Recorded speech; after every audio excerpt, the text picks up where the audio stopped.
perros que ladran sin motivo aparente, fobias a los coches o los petardos, agresividad. A menudo detrás de estos comportamientos de nuestras mascotas hay un problema psicológico o físico. La etología es una especialidad veterinaria que trata este tipo de problemas. La veterinaria tiene especialidades igual que la medicina y hay gente que se dedica a la cardiología veterinaria, a la oftalmología, traumatología, pues esto vendría a ser otra especialidad más que se encarga de los temas que afectan a la psique, a los temas de comportamiento, que pueden ser problemas psicológicos o pueden ser cambios de comportamiento que vienen de un tema físico, que el animal, por lo que sea, tiene un problema físico y lo demuestra con un cambio de comportamiento. Desde comportamientos, cambios bruscos del comportamiento del animal, pues un animal que después de años sin ningún problema empieza a morder, a tener un miedo excesivo cuando nunca lo había tenido, a ladrar por la calle, un perro sin venir a cuento, pero también comportamientos que afectan al día a día de la vida de la familia o incluso al propio animal porque está sufriendo, pero que pueden ser relativamente normales para ese animal. O sea, por ejemplo, un gato que se esconde de la familia y que se pasa el día escondido debajo de la cama, pues puede ser un comportamiento normal si el gato ha llegado tarde a la familia y no ha tenido nunca contacto con personas y la rehúye porque para él no es algo normal, pero está sufriendo ese animal. O, por ejemplo, un perro que ladra cada vez que suena el timbre porque lo relaciona con que viene gente y se pone contento. Es un comportamiento que está dentro de las pautas de comportamiento normal de un perro, pero puede afectar mucho a la familia porque los vecinos denuncien. Un cambio de domicilio, la llegada de un nuevo miembro a la familia o una situación traumática suelen desencadenar un cambio en el comportamiento de las mascotas. Sofía Saiz recibe estos casos que el 70% de las veces llegan derivados del veterinario. Son animales que normalmente el propietario consulta al veterinario porque le preocupa el comportamiento y entonces se ponen en contacto conmigo. Yo hago una primera consulta de valoración en la que les hago un cuestionario bastante largo a los propietarios en el que les pregunto sobre cualquier cosa del comportamiento del animal y de las pautas de manejo de su día a día, no solo con respecto al problema, sino con la relación con ellos, si el animal sale suficiente, si juega, un poquito de todo. Y también sobre temas de salud. Me trabajo de la mano de su veterinario para conocer la historia clínica del animal y si considero que hay que hacer ciertas pruebas médicas, le remito de nuevo al veterinario, se hacen las pruebas y una vez que yo las tengo empezamos a trabajar. Si hay asociado un problema de salud, es su veterinario quien se encarga de tratar este problema y a la vez yo comienzo con las pautas del tratamiento de comportamiento. Y luego el tratamiento pues depende muchísimo del caso. Hay casos en los que tenemos que hacer muchas sesiones y otros en los que a veces no era un problema en sí de comportamiento, sino que había, por ejemplo, un problema de comunicación entre el animal y los propietarios que no se estaban entendiendo bien y cambiando ciertas pautas de manejo y de comunicación cambia bastante el comportamiento. El de esta perra, Púa, es uno de los casos en los que trabaja Sofía. Púa se crió en la calle y la recogió la protectora de animales de Aranda de Duero.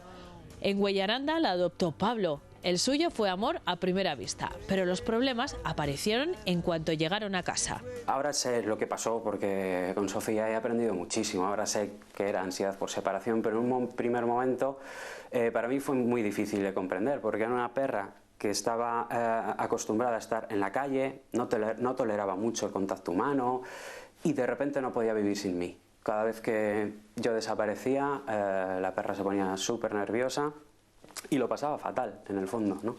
Entonces a mí me costó entender un poco qué es lo que estaba ocurriendo. Después del diagnóstico de Sofía y sus pautas, sobre todo la de grabar al animal cuando estaba solo y poder ver esos vídeos y ver qué estaba pasando cuando yo no estaba en casa, pues pudimos ir determinando un poco las mejores actuaciones posibles. Ahora mismo Púa está bastante bien. Lo que pasa es que bueno, tiene ciertos momentos que por viajes que tiene que hacer Pablo, a veces él no puede estar o se la tiene que llevar de viaje y le tiene que cambiar el lugar y ahí le cuesta un poquito más quedarse sola, cuando le sacas un poco de su lugar de confianza, por así decirlo. El caso de Púa, el diagnóstico, por así decirlo, se llama ansiedad por separación. Es algo que sufren bastantes perros. Creo que hay unas estadísticas de que en torno a un 15% de los perros tienen ansiedad por separación. El problema que tienen estos animales es que no entienden el hecho de quedarse solos en casa. El perro es un animal social y que necesita estar en contacto social, en principio con otros perros, pero bueno, como los hemos adaptado tanto a los humanos, pues les pasa con las personas. Entonces, cuando tú te vas de casa, si no se hace una adaptación paulatina y no se le enseña poquito a poco que no ocurre nada por quedarse solo, el animal se empieza a angustiar y crean una ansiedad real, pues como la que puede tener una persona cuando le pasa algo muy grave, o alguien que tiene mucho miedo a los aviones, por ejemplo, pues a la hora de subirse a un avión, que empieza a palpitarle el corazón, se empieza a poner nervioso, suda, pues es lo que le pasaría a un perro con ansiedad por separación. Jadean, algunos no controlan ni los esfínteres, se hacen pis encima, lloran, ladran, y es un problema que afecta muchísimo al animal. Lo pasan fatal y les pasa factura de cara a su día a día, tienen un estrés crónico al final y afecta mucho a la familia que convive con el animal. Porque es muy fácil tener denuncias de los vecinos y hay gente que incluso ha tenido que cambiarse de domicilio. El tratamiento de Púa arrancó con ansiolíticos y entrenamiento, un proceso en el que su dueño se implicó mucho. Ahora Púa ya está en fase de seguimiento. Ahora ves a la perra feliz, la ves a gusto, tanto en casa como yendo a un sitio nuevo, como conociendo a alguien, a una persona nueva, como si viene alguien a mi casa, sea el de correos, un fontanero o un amigo por primera vez, ves a la perra tranquila, a gusto, ¿sabes? Y en los primeros momentos no era así. Ya empiezas a entender un poco sus comportamientos, que pues estaba intranquila, a la defensiva, huidiza, y ahora mismo no, a vosotros os acaba de conocer. El de Púa es un final feliz, como es en la mayoría. Sofía trabaja solo con perros y gatos y su experiencia es que, aunque el diagnóstico es complicado, la mayoría tienen buena solución. Cuando son puntuales son bastante más fáciles de superar.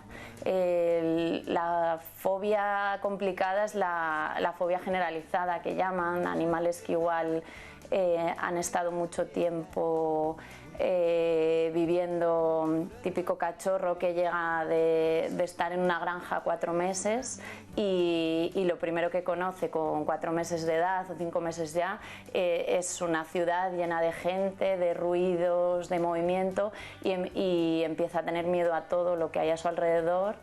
Y esa fobia es lo que llamamos fobia generalizada, que es difícil conocer el foco, lo que le está asustando en ese momento, porque está asustado en general de todo lo que hay.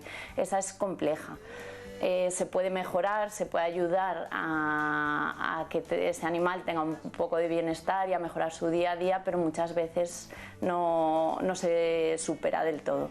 En cambio, la fobia puntual, como puede ser a petardos, a un trauma concreto, por algo que le ha pasado, es bastante más fácil de tratar.